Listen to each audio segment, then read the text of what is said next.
दोस्तों आज हम किसी भी स्पॉन्ज आयरन में रॉ मटेरियल का, ठीक है, मीन पार्टिकल साइज कैसे निकालते हैं, इस पे वीडियो बना रहा हूं दोस्तों मैं आप लोगों के लिए। सो इसको निकालने का तरीका दोस्तों एकदम सिंपल है। जैसे हमारे सीयू के साइजेस हैं, ठीक है, +22, +18, +15, +12, +10, +5, +3, +1 and -1, this is 1, okay, and -1। तो इसमें अब एवरेज साइज हमको निकालना पड़ेगा दोस्तों, मीन साइज।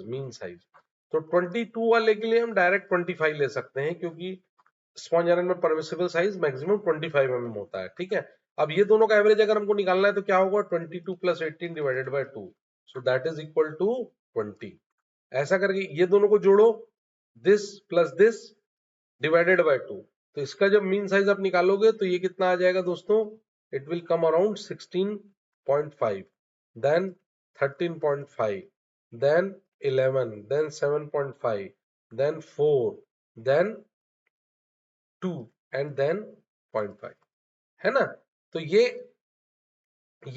जो साइज होगा दोस्तों, ये जो साइज होगा कैसे होगा, देखो इसके नीचे का साइज 0 है।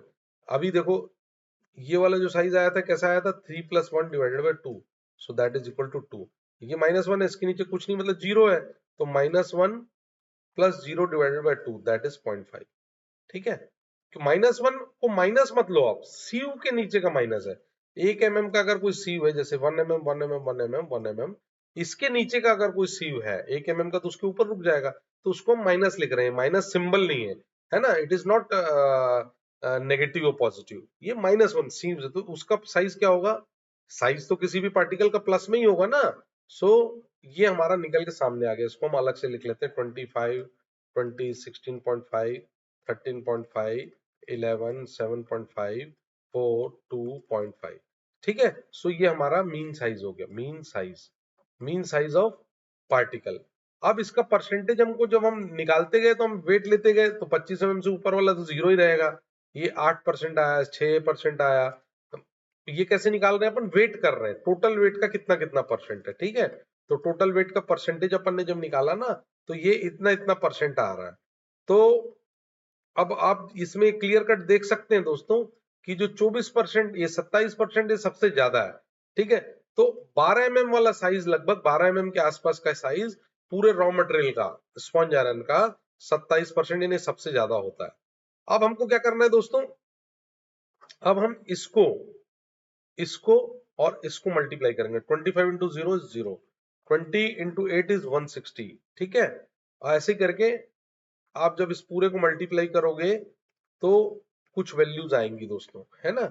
ये आपकी वैल्यूज आ गई, और ये वैल्यूज जब आई तो ये वैल्यू आने के बाद देखिए 0.5 into 3 is 1.5, ये वैल्यू आई। इस पूरे का आप क्या करो, सम निकाल लो, सम, ये मीन साइज था, मीन साइज, है ना, और ये परसेंटेज, ये दोनों का सम निकाल लो आप, तो ये क्या आएगा, 1037 आ गया, ठीक है दोस्तों। अब 1037 जब इसका आ गया ये साइज, है ना, तो अब आप क्या करो, इसको मीन पार्टिकल साइज आपको निकालना था। बेसिकली क्या निकालना था आपको, मीन पार्टिकल साइज। तो मीन पार्टिकल साइज निकालने के लिए जब परसेंटेज और सीयू साइज का जो एवरेज सीयू साइज है, मीन साइज इनटू परसेंटेज, ये दोनों का मल्टीप्लीकेशन आ गया, उसका समीशन आ गया, इसको पूरे को आप 100 से डिवाइड कर दोगे, तो हमारा जो प्रोडक्ट है ना उसका एवरेज मीन साइज आ जाएगा 10.37 mm, है ना। कि हमारे प्रोडक्ट का average particle size, mean average particle size is 10.37 mm, this is mean average particle size, okay. So this is दोस्तों how to find mean, bracket में मैं एवरेज लिख देता हूं, मीन एवरेज पार्टिकल साइज। इसको हम कैसे फाइंड आउट करते हैं, पहले साइजेस लिख देते हैं, फिर मीन साइजेस लिख देते हैं, फिर उनका परसेंटेज हम वेट करके निकाल लेते हैं, ये दोनों को मल्टीप्लाई करते हैं यहाँ पे, a इंटू बी, ठीक है, a इंटू बी, है ना, b इंटू सी, ठीक है। ऐसा करके फिर लास्ट में इसका सम निकाल लेते हैं, और उस सम को, जो एक्स सम आता है, उसको 100 से डिवाइड कर देते हैं। तो वो हमारा मीन पार्टिकल साइज आता है। सो दोस्तों, अगर वीडियो पसंद आया तो प्लीज लाइक कीजिए, सब्सक्राइब कीजिए। Thank you very much.